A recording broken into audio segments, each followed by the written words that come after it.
Wuthering Waves rides the wave to $250 million after version 2.0's major comeback. All right, okay, 250 million. That is enormous. Wow, I hope this isn't citing Sensor Tower revenue. I wonder if this is gonna include PC revenue too. Let's find out. Wuthering Waves rides the wave to 250 million. Version 2.0 triggered a 178% spending surge on release day, followed by a 169% boost with version 2.1. Those are quite substantial numbers, chat. Wow. Kudo Games gacha RPG Wuthering Waves has surpassed 250 million in gross mobile revenue in a little over 9 months. The open world anime style game was released globally on May 22nd, 2024 and crossed the quarter of $1 billion mark 288 days later on March 6, 2025, according to AppMagic estimates. So I will preface this entire thing by stating we cannot take AppMagic, we cannot take Sensor Tower, any of these, revenue statistic websites as fact. We can use them as estimates, we can speculate 100%, but it could be less. It could be more for every single gacha game. Now, this does only factor in mobile, right? Wuwa is a predominantly PC console heavy game, just like Zenless Zone Zero. So with that in mind, it's probably made at least double, if not more, on PC alone. And then having hit top 3 position on the PS5 in literally every country around the world, I'd say it made a fair amount on console as well. So even including Zenless in this, I would wager a guess that both games, if I held a poll, I've held 5 different polls on YouTube that all had 20,000 to 30,000 people vote. Every poll was held at a different time of the day, had different people actually voting and commenting. And almost 75% in all 5 instances said they played on PC rather than mobile. So that means only 25% of the people out of, potentially 100,000 people play on mobile. What this means is that factoring in console and PC, you're potentially looking at $1 billion in its first, 8 months, I think? 8 months of release. That is what I would speculate. They're speculating 250 million. I'm gonna double that if we factor in the PC players, which would bring it up to 750, probably a little more, and then console as well. I would say that we're looking at $1 billion for Wuwa's first year, which is an absolutely insane amount of money. And you know what? That makes sense. I did a video just the other day about Kudo and their brand new competitive game. The gacha game, potential gacha game that they're working on. They would not be hard at work on this and Project Nami both if they weren't making a ton of money. So it's likely they have an absolutely exorbitant amount of money now to invest into future upcoming games, along with the games that they already have, like Wuwa and Punishing Gray Raven. Most people in global play these 3D gacha games on platforms besides mobile.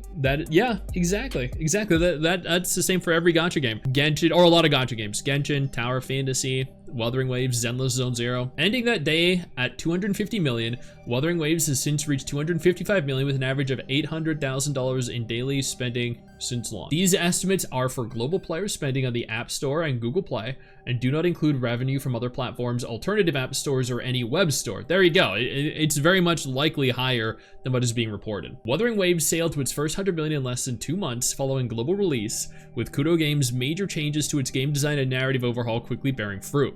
The title earned Kudo Games a prime position in our top 50 mobile game makers 2024 list and sped past 150 million shortly after. I'm gonna be honest, chat, the first 100 million in less than 2 months, I'd say it made over 100 million in less than 30 days. 100%, it made a shit ton in its first 30 days. Maybe tapered off after that, but its first 30 days, easy 100 million combining with PC. Before we go any further, I do want to take a moment here to thank all of my incredible patrons over on Patreon and my YouTube channel members who allow for me to continue to do dedicated videos like this every single day. You guys are absolutely phenomenal, and I genuinely cannot thank you all enough for the support. While revenue had slowed from its early highs, player spending picked up again in January 2025, generating 37 million, making the game's second most lucrative month ever on mobile. The figure was behind Wuwa's first full month in June 2024 at 62 million. The January surge was driven by the launch of version 2.0, spiking player spending by 326% month over month. That's wild. But I mean, at the same time, 2.0 was probably the biggest WUA's ever been. And if you remember, there was a thread made on Reddit from Solon Lee, the CEO himself, who said that the day one release of 2.0 had hit an all-time high for WUA. They had never earned more. I mean, evidently, not only Carlotta, but WUA, as of 2.0, has been an incredible success. This was Wuthering Waves' most significant update yet, and took place on January 2nd, kickstarting the year with new gacha character Carlotta, Chapter 2 of the main story, more bosses, multiple side quests, and a new region with 8 entire areas to explore. And Carlotta, my god, she was probably the coolest character introduced into the game up until that point, with arguably the coolest combat style as well. Daily revenue rose by 178% on the day of the update to 2.4 million, and more banners have achieved similar spikes in the months since, hastening the game's previously established pattern of peaks and troughs. Though revenue hasn't maintained its January highs, I mean, it wouldn't. I'm assuming here like major character releases like with Zani. By the way, chat, how many of you are polling for Zani? It did spike again by 169% on the day of version 2.1. Okay, that's interesting. Almost as high as it did for Carlotta's release. February 13th to 2 million. That is impressive. That is good. More recently, daily revenue reached 2.1 million upon the release of another gacha character and Captain of the Troop of Fools, Brant, on March 6th. Wait, you mean to tell me daily revenue, so Brant actually hit the same, if not higher revenue than Phoebe? Really? Wow. Okay. No, I'm surprised. Okay. June 6th still remains WUA's single most lucrative day at over 5.4 million with the release of Yinland. While Japan represents WUA's biggest contributor to player spending, which is what I said, you know, Japan is a very important geographical location for gacha releases, the country's lead isn't as overwhelming as is the case for many mobile gachas. Nintendo's Fire Emblem Heroes makes 50% of its revenue from players in Japan. For example, while Shift Up's The Goddess of Victory Nikke makes nearly 60% of its earnings from the country.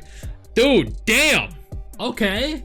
Japanese players be thirsty for Nikke. Holy crap. In WUA's case, 28% of its earnings have come from Japan, equivalent to $72 million in spending. This isn't miles ahead of China's 22% contribution, equating to $55 million. Shift Up's home country of South Korea is neck and neck with the US at approximately 15% each, or $38.8 and $36.7 million respectively. Title's success has helped Kudo Games earn further investment from Chinese conglomerate Tencent, which now owns a majority 51% stake in the company. I mean, deserved, chat. Absolutely deserved. I can't think of another game right now that deserves that accomplishment more than Wuthering Waves. Hey, where do you think you're going? I see what you're doing there. I see you navigating on over, scrolling on over to that X button. Don't you dare. What I need you to do is take a moment and click one of the videos that are about to appear as soon as I'm done talking. And trust me, you're gonna want it.